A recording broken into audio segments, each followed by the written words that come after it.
Good morning, and welcome to the Unitarian Universalist Fellowship of Door County.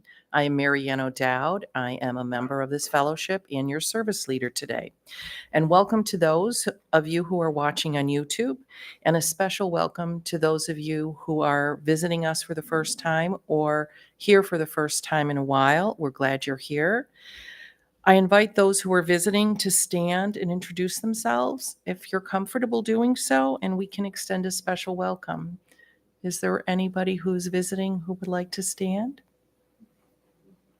Sure, I'm visiting from Appleton. I've been a member of the fellowship in Appleton since 1983.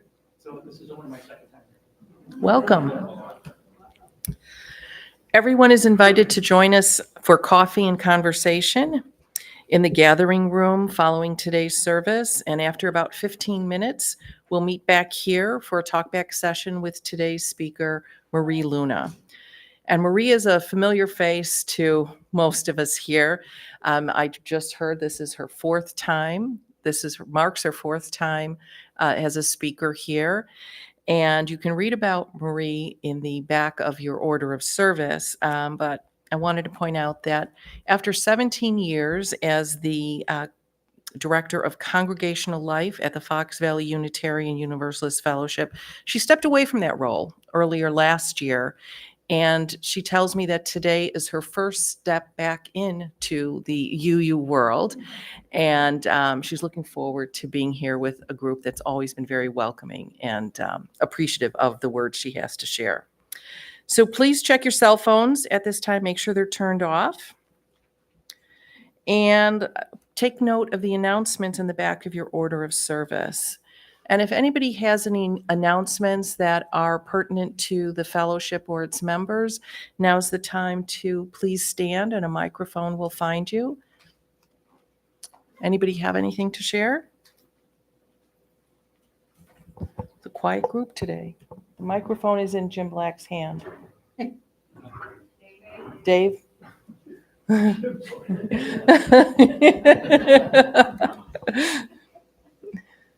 Quiet group today. Here we go. Okay.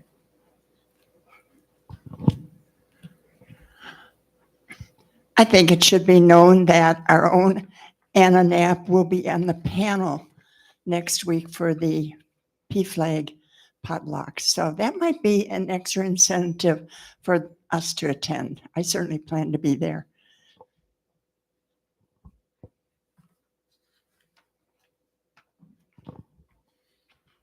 Anything else? Okay. Well, then let's begin our service. At this time, I will light our chalice and share opening words, "We Will Be Remembered," by Pat Oriba Lichty.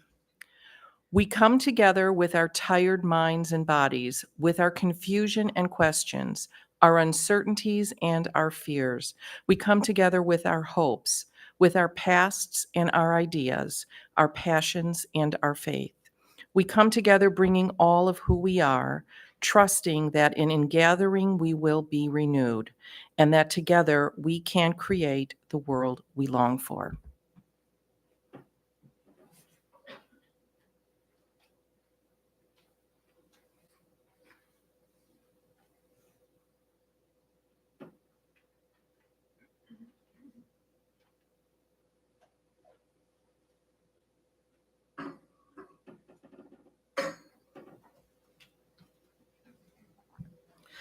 Please join in singing hymn number 83, "Winds Will Be Still," followed by our unison affirmation and doxology.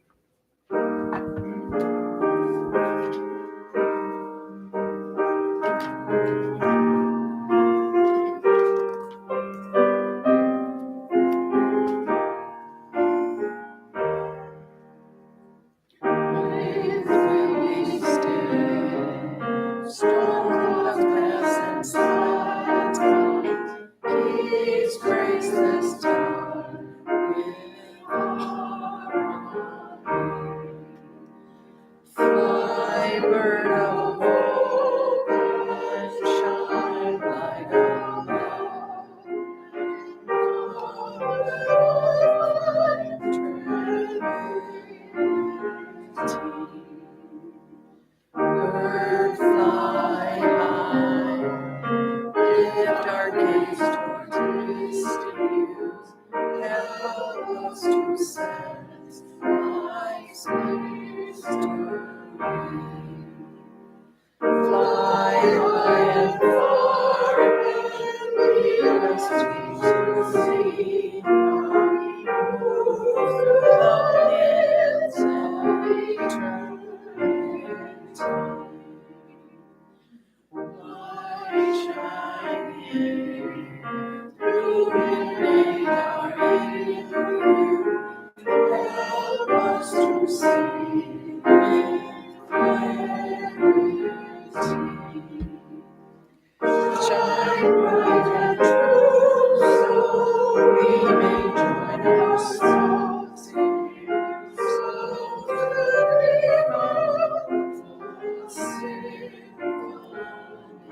We gather together to seek knowledge and wisdom, to explore freely the vast reaches of mind and spirit, to celebrate within a caring community those truths, ancient and modern, which give meaning and direction to our lives.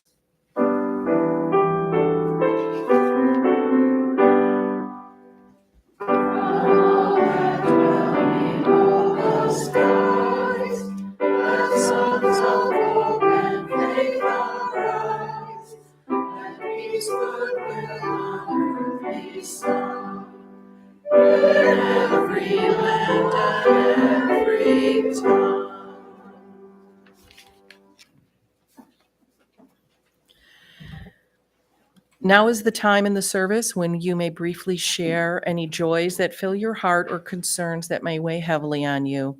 And keep in mind the service is being recorded and broadcast.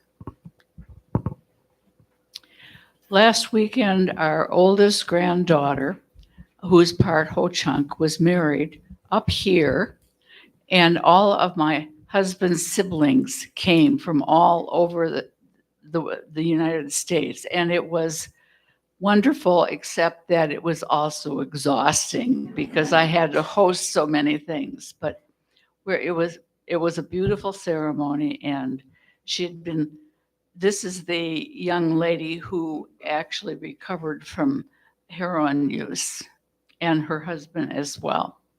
So it's a great day. Anyone else?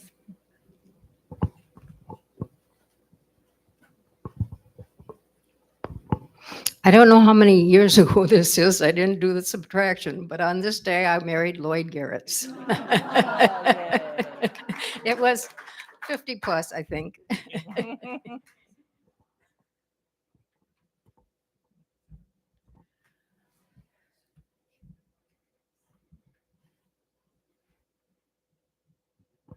I don't know if this is a joy or a concern. It's probably more of a concern about my mental health. We spent the week up in Manitowish Waters with a bicycle group, the Backwoods Bicycle Group. There was about 15 of us. We had a great time. I forgot my bicycle. It's still up there. And I'm going to have to go back.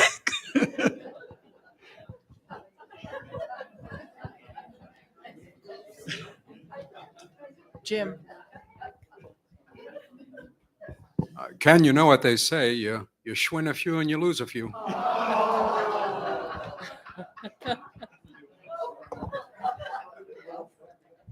I have an idea for Ken. Jim can fly you up there and you can bike back. We've already talked about half that trip. Anyone else? It's catchy. All right. So now we will do this morning's offering to support this fellowship and the work we do in the community. Offerings can be made online at uufdc.org as well.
Let's take a moment of silence to clear our minds and get into a space ready to receive today's message.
The reading I shared today is Be Patient Toward All by Raina Marie Rilke. Be patient toward all that is unsolved in your heart, and try to love the questions themselves like locked rooms or books that are written in a foreign tongue. The point is to live everything. Live the questions now. Perhaps you will then gradually, without noticing it, live your way some distant day into the answers.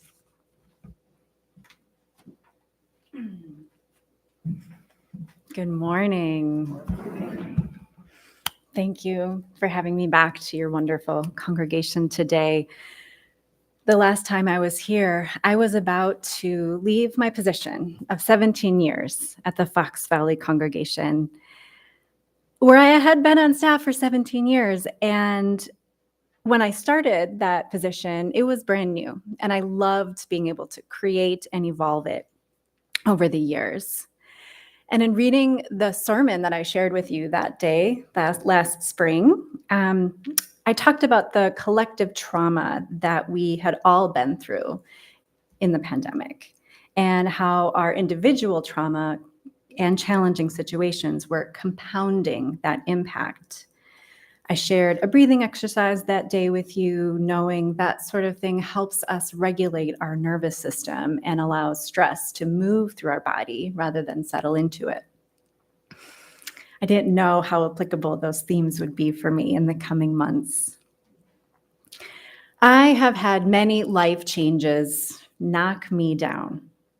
Graduating college and losing the community structure that I had relied on for those 4 years, becoming a new parent, relationship changes. So I have known how life changes, even when they are planned for and celebrated in their own way, can be really hard. There were many reasons that I chose to leave my position at the fellowship, and I've always known it was absolutely the right choice for me. But it has been one of the hardest changes that I have experienced. The fellowship community was there for me over the course of both my staff position, but also membership, through many of those life changes that I mentioned.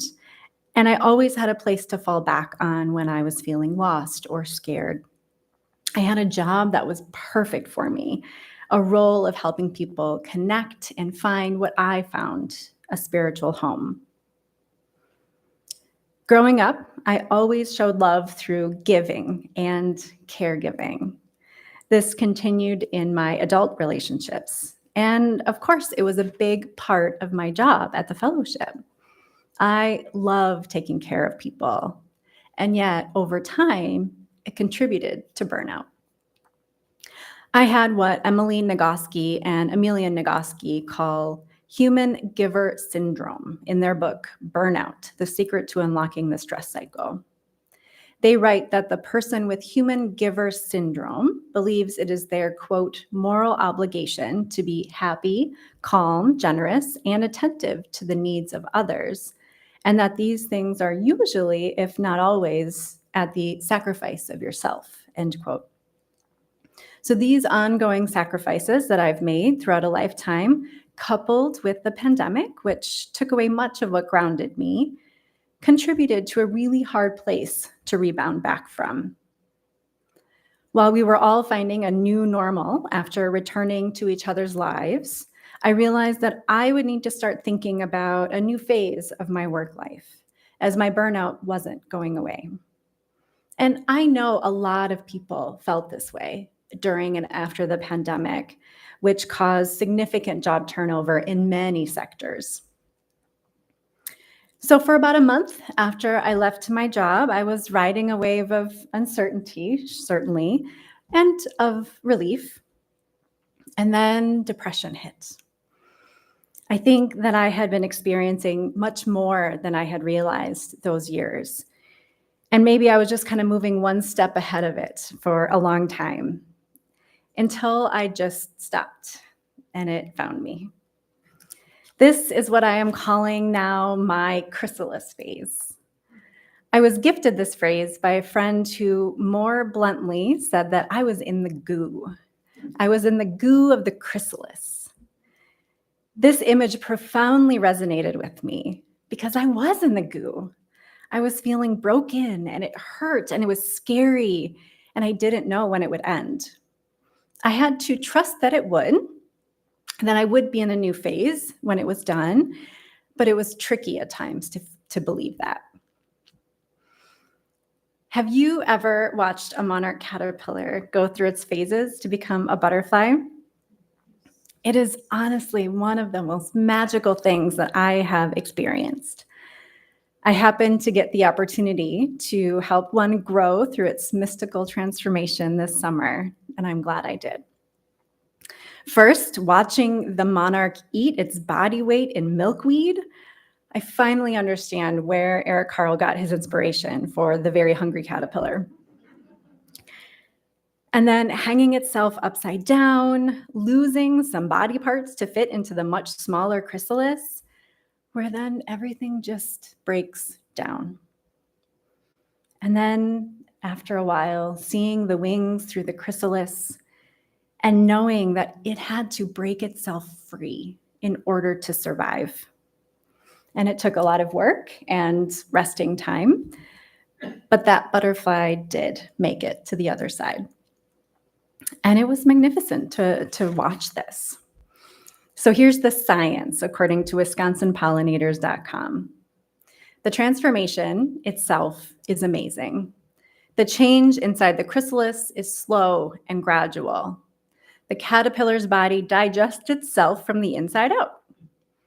As an aside, that's what my friend meant when she said I was in the goo, the digestion from the inside out.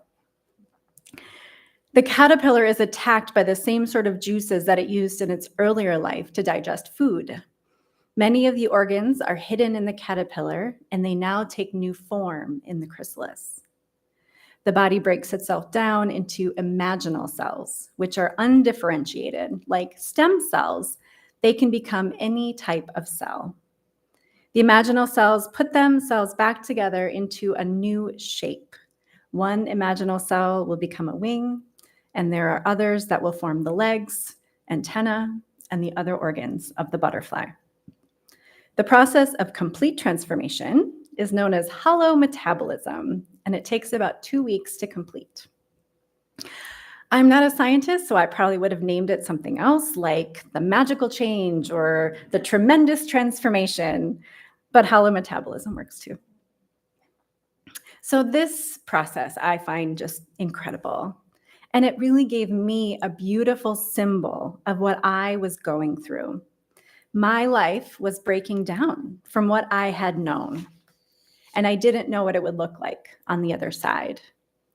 We rarely, I think, talk about these times in our lives when we are deconstructing.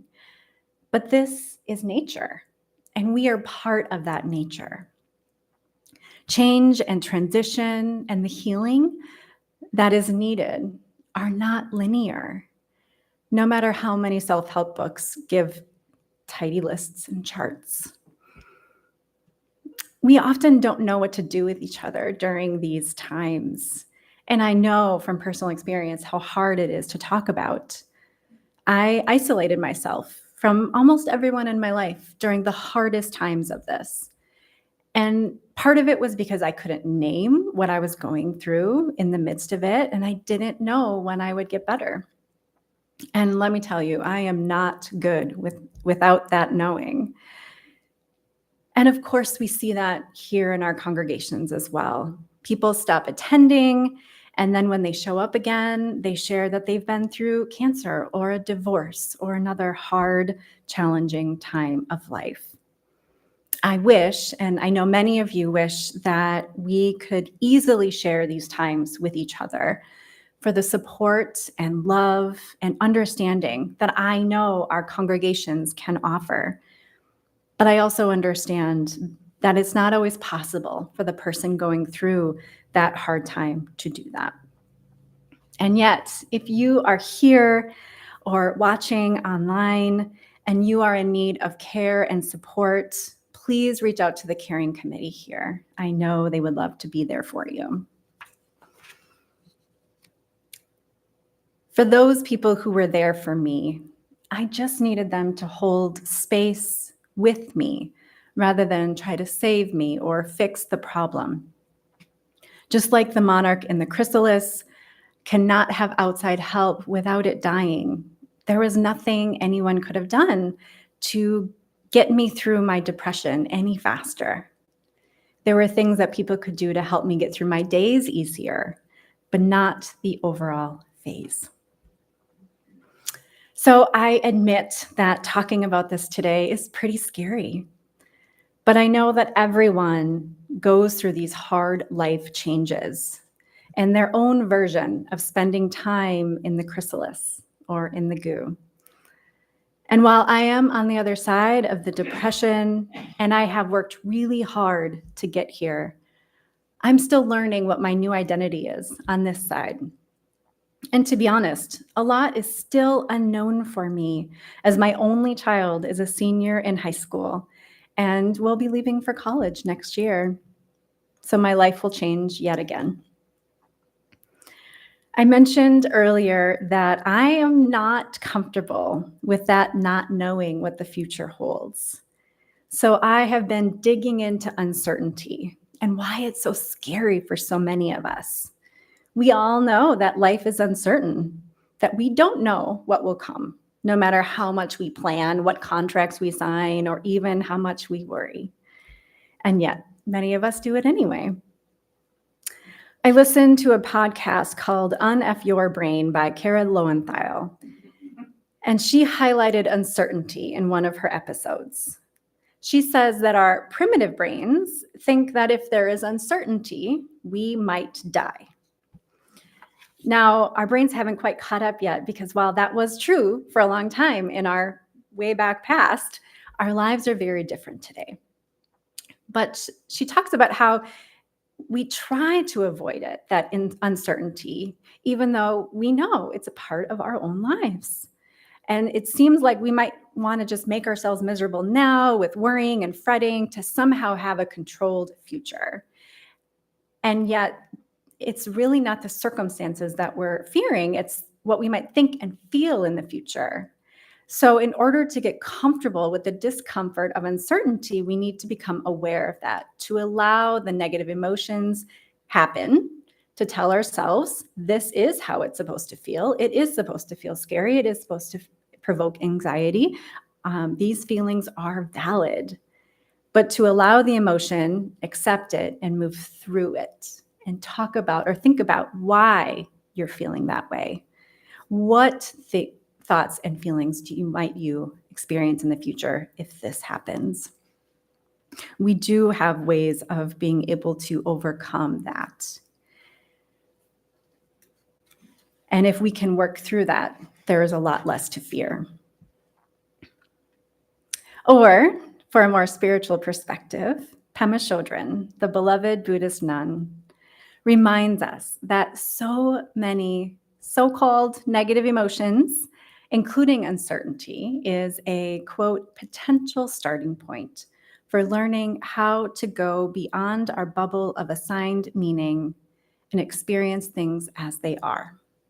That if we can stick with the raw feeling of discomfort for a moment, over time, we can accustom our nervous system to relax with the truth of the uncontrollable nature of things, end quote.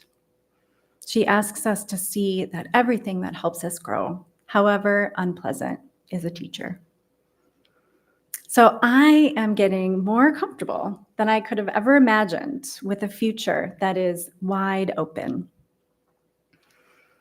And through my work in all of this, I am learning to listen to my own needs and my own limitations, rather than what I learned from society or had made a lot of assumptions about myself as I got older. And this feels like a really big win for me. I'm trying to feel comfortable being in the midst of people again, rather than on the outside, watching for what needs to be taken care of and doing that.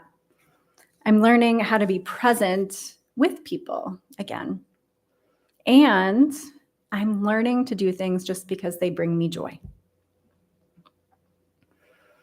Learning about burnout in the way that Emily and Amelia Nagoski write about in that book I mentioned earlier has really helped me. And I found their book to be really wonderful. Chapter 1 is called Complete the Cycle. So if that's the only chapter you even read, you have all the answers you need. But I'll just tell you what they tell me, or they write in that chapter to make it even easier for you. Because we all know that when we don't allow the stress in our lives to move through us, it often shows up in all sorts of physical and mental health issues. And so the number one way to complete the stress cycle, no matter what you're going through, is physical activity. This can include yoga or walking, dancing in your living room. Usually 20 to 60 minutes per day is helpful. Or if you're feeling stressed and you can't go take a 20-minute walk, you can tense up all your muscles for 20 seconds and then just kind of shake it out. We see animals do that a lot. If they kind of get into a tussle and then they shake themselves, it's them working through that stress. So the reason that this is the most important, or the best way to help complete the stress cycle, again, comes from our ancestors. And it's because their number one stressor was often predators chasing them. So we would run away. And the ones that survived by running brought this skill to us today. Again, maybe not as helpful as it once was. Other ways of completing the stress cycle is taking deep, slow breaths. There's lots of breathing exercises available to us. Having positive social interaction, laughing, crying, creative expression, and affection with people or animals. And the affection includes, but is not limited to, the magical 20-second hug. When you hug a person or an animal for 20 seconds, our hormones change, our blood pressure is lowered, and our mood can be improved. Thankfully, these are all pretty easy to do and free, but there has to be intention behind them. So when I was in my full depression, it was almost impossible for me to do much of these things.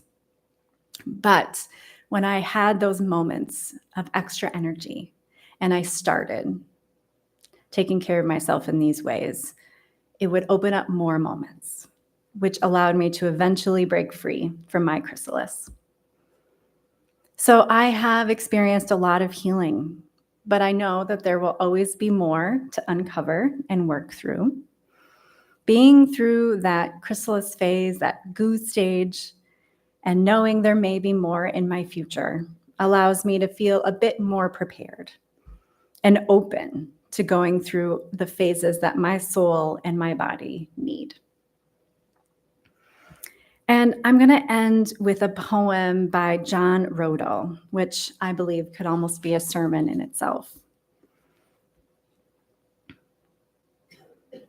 Healing doesn't mean that you forgot where your scars came from or who gave them to you. Healing doesn't mean that your heart will go back to how it looked before the world so casually broke it. Healing doesn't mean that you are over what happened, whatever the hell that means. Healing doesn't mean that you won't start crying again randomly. Your tear duct's a broken faucet. Healing doesn't mean that the trauma you buried won't be unearthed. Most mummies often exhume themselves anyway. Healing isn't your final destination, where your wound is reduced to being a little antidote that you tell during cocktail parties. Healing is the slow journey by train across steep mountains where it feels like your car will spill over the edge at any moment down into the abyss below. Healing is a wild pilgrimage into the vast unknown. Healing has the wheel now. It doesn't need any backseat driving. Just be patient, my love. Healing loves to take back roads.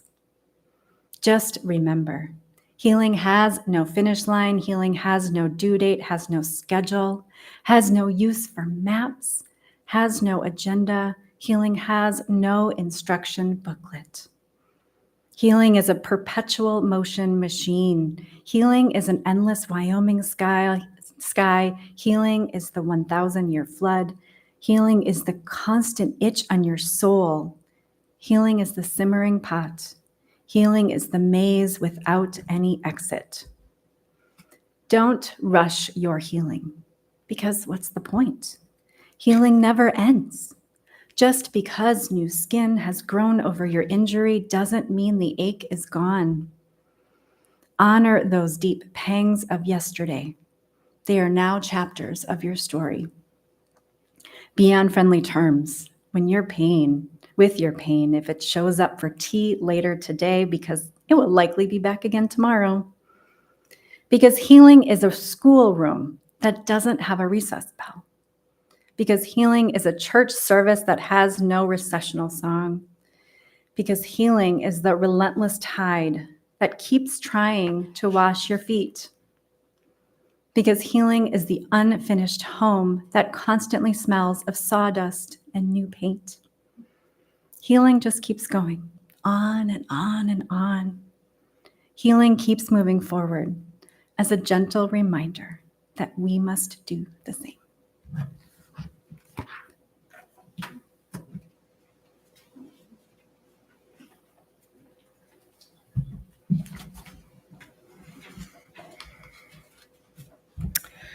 Please join in singing hymn 86, Blessed Spirit of My Life.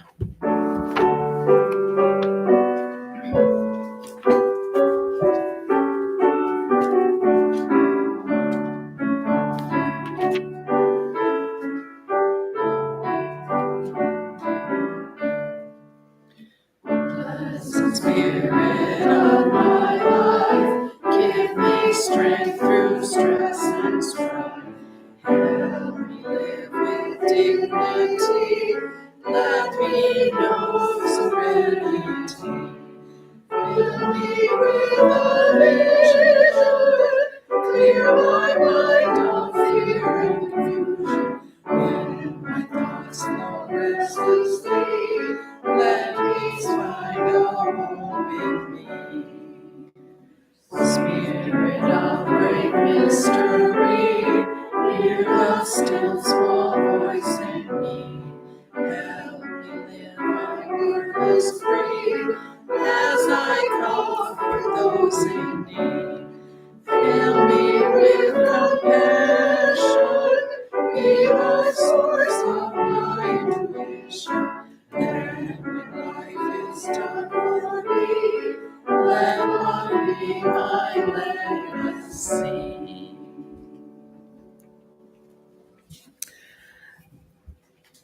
Thank you, Marie, and thank you, Carol, for today's beautiful music. And remember to join us back here after about 15 minutes of coffee time when we'll chat with Marie for a bit. And as we conclude today's service and head into this fellowship time, I want to share some words that were adapted from The Glove in the Subway by Jane Rzepka. Imagine a subway platform during a morning rush hour in a bustling city. It could be Chicago, New York, or anywhere. A train pulls in, a well-dressed woman gets off, And before the subway doors close, the woman realizes that she is holding only one of her leather gloves. She looks back into the train and spots the matching one on her seat. It's obviously too late to dash back in to retrieve it, so with a cavalier shrug, she flings her arm out and just as the doors are about to close, tosses her glove onto the seat alongside its mate. The doors shut and the train pulls away. Isn't that a great image? We could use it as a metaphor for facing the inevitable or arguing for an orderly universe or even with a little stretch, sharing the good things in life. But as we move into autumn in Door County, the metaphor that comes to mind is letting go. To throw a favorite glove into the oblivion of a moving train must involve small pains of uncertainty, pains of degree of loss, and pains of upset. And after a lifetime of struggling not to lose our gloves, cavalier abandonment does not come easy. Our patterns as human are to cling to metaphorical gloves. And we might benefit, however, now and again from casting our gloves onto the train, even if we love them.